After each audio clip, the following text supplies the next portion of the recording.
She thought freedom meant running from him. She never imagined he'd be the one to set her free.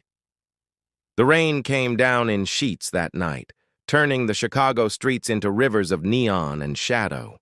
Maya Chen pressed herself against the brick wall of the alley, her designer heels discarded somewhere 3 blocks back, her breath coming in ragged gasps.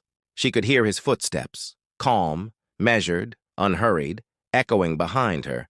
Of course he'd found her. He always did, Miss Chen. His voice cut through the downpour, patient as always. Please, let's talk about this. Maya squeezed her eyes shut.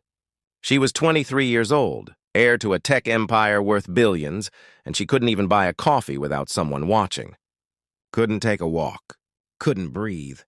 For 6 months, Marcus Webb had been her constant shadow, her father's final word on her safety after the kidnapping attempt that had left her shaking in a hospital bed.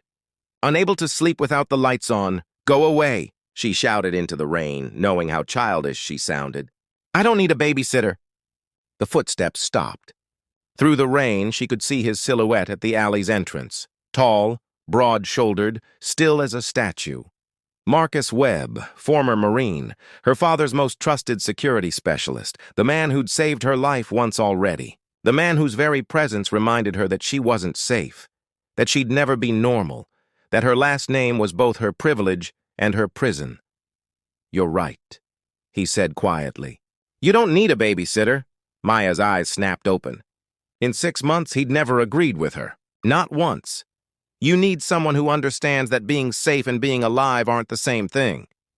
He stepped into the alley, his hands visible, empty, non-threatening. Water streamed down his face, but his expression remained calm. "And right now, you're not living, Miss Chen. You're just existing. And that's on me."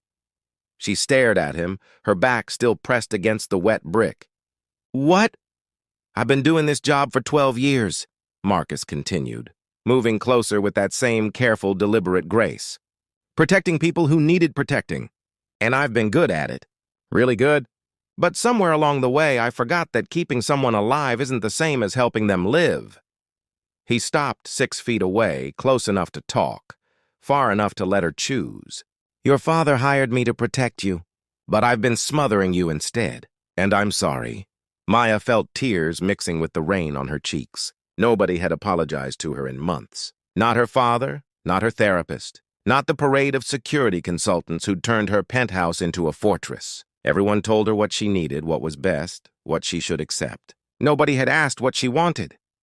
"I just want to feel normal again," she whispered. "Even for an hour. Even for a minute."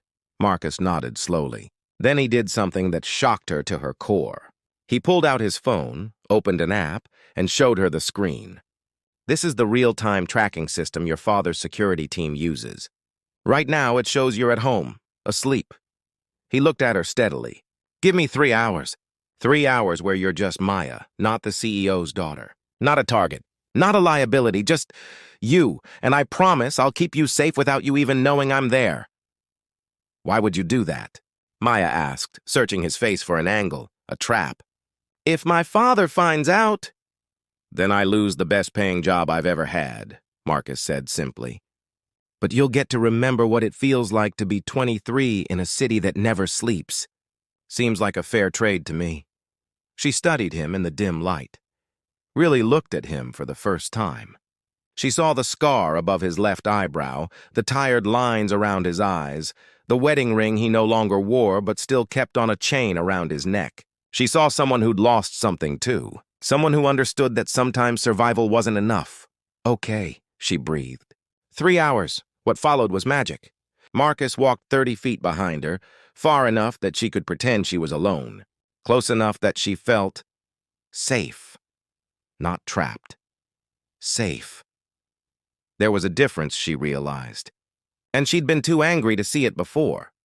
She wandered into a late-night bookstore where nobody knew her name, ran her fingers along worn spines, and bought a collection of poetry with her own credit card, a small rebellion that felt enormous. She sat in a diner booth and ordered waffles at midnight, listening to the conversations around her, feeling the pulse of normal life she'd been separated from. She stood on the Navy Pier despite the rain, watching the lake stretch out into darkness, and felt something loosen in her chest. Through it all, Marcus kept his promise. She'd catch glimpses of him reflected in windows, see his silhouette across the street, notice him pretending to check his phone nearby. But he never intruded, never controlled, just watched over her, the way she'd always wished someone would without making her feel like a prisoner. At 2 a.m., she found herself in Millennium Park, standing under the Cloud Gate sculpture, watching her reflection ripple across its metallic surface. She looked small there, insignificant. It was wonderful. "Thank you," she said aloud, knowing he could hear her. Marcus emerged from the shadows, and for once, she didn't flinch. "Time's almost up," he said gently. "I know." Maya turned to face him. "Can I ask you something? Why did you really do this?" He was quiet for a long moment, rain pattering around them. "I had a daughter once," he finally said. "Emma. She'd be about your age now. Past tense." Maya's heart clenched. "She died in a car accident when she was 16. I was deployed overseas. Wasn't there to protect her?" His jaw tightened.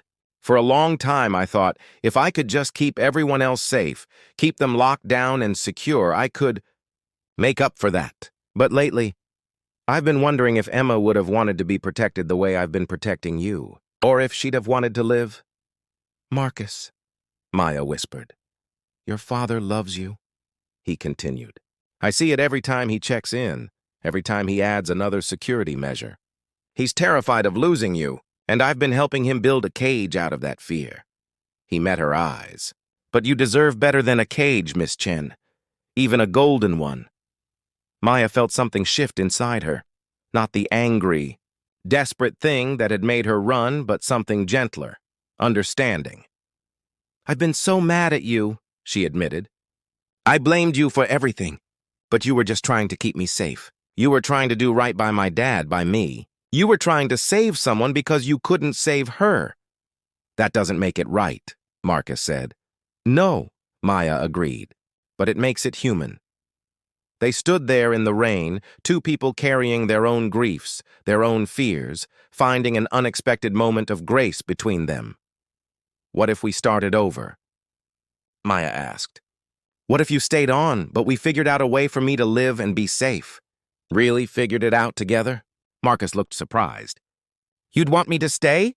"I need protection. I'm not stupid enough to pretend I don't." She smiled slightly. "But I need a partner in this, not a warden. And tonight you showed me you could be that. You showed me you see me as a person, not just a job. That matters, Marcus. That matters more than you know." Something eased in his expression. Relief, maybe, or redemption. "I'd like that," he said quietly. "And Miss Chen? You can call me Marcus. If we're partners, you should probably use my first name." "Only if you call me Maya." "Deal." They walked back through the rain-soaked streets. And for the first time in 6 months, Maya didn't feel like she was being escorted. She felt like she had someone walking beside her. Someone who cared not just about keeping her breathing, but about keeping her whole. Her father would be furious when he learned about their arrangement. The security team would object. There would be meetings, arguments, new protocols to negotiate. But Maya had tasted freedom again and she wasn't giving it back. Not completely. And in Marcus, she'd found an unlikely ally. Someone who understood that sometimes the greatest act of protection was knowing when to step back and let someone live. The rain finally stopped as they reached her building. Maya looked up at her gilded cage and took a deep breath. "Ready?" Marcus asked. "Ready," she said, and meant it because sometimes running away wasn't the answer. Sometimes freedom came from standing still and fighting for the life you deserved. Together.